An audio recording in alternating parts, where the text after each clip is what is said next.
I mean, that's a question I get asked a lot. Shows your balaclava, you know. But yeah, it's when you don't feel quite comfortable with the hard man balaclava look. So yeah, you just gotta. This should go well with your Dennis the Menace jumpers. Yeah.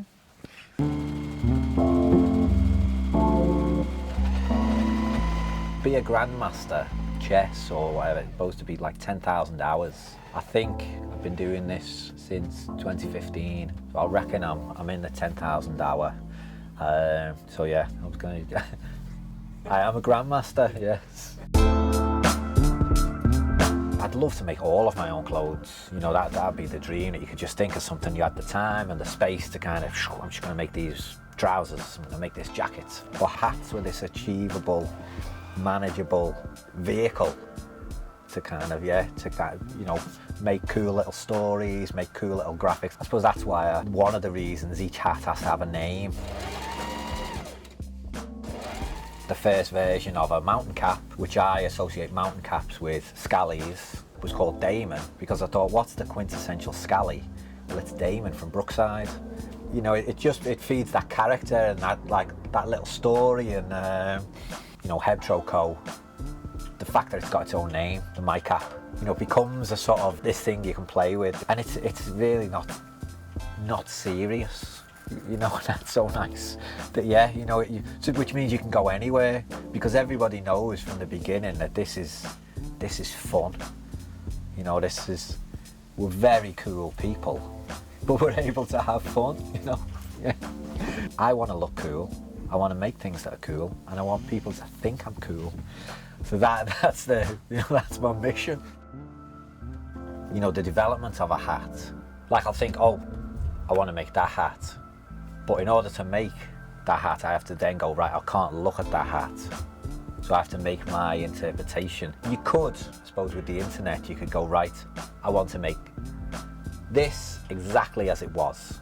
But like Back to the Wild Bunch 3D, Massive Attack kind of thing, you know. Theirs was a form of music which they liked punk music and reggae music, and hip hop was coming over, and that was really interesting, but they didn't quite know what was going on.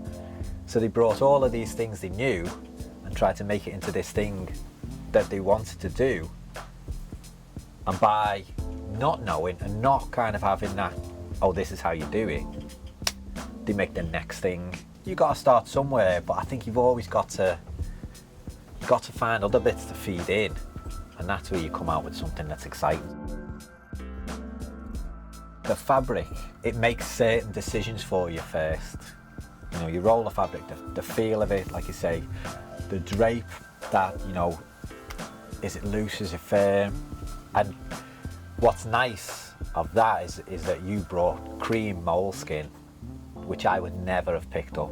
And then the weight of it was different to moleskins I've worked with before, so it's like, okay, you know, what's the most appropriate or just the most fun? The bucket, for me, was the foundation. It was the first hat I made, was a bucket hat. And that goes back to skateboarding, because there's like a snippet, like seconds of Andy Howell walking on a beach in a bucket hat, doing a kind of strut. And it's like, whoa, yeah, on Underworld Element Skypage video, which I think is like 1992. In fact, this is the first flat top bucket that I've done, because I liked the 6-panel at first. I reckon I was a little bit snooty about the old flat top. You know, I thought it's a bit simpler, you know, one piece around. But then when you go to actually try and make this with a nice shape, like anything, isn't it? You know, if it looks really nice and really simple, it's probably really complicated to get it looking so simple. And this fabric, I think, works well for it, because it gives it that, like, you know, that structure. You know, it's got a good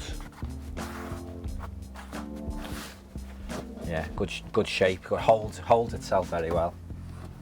And it's just you know, it's like the perfect hat. When I started to make the hats, this was a sort of a thing I realised, is that there were certain days when I felt cool, and you get up and I'm like, yeah, full mic today. I'd wear the hat and I'd feel like, you know, no one can stop me. And then there were days where I wouldn't wear the hat because I feel like, you know, I wouldn't feel that confident. So on those days I don't feel confident.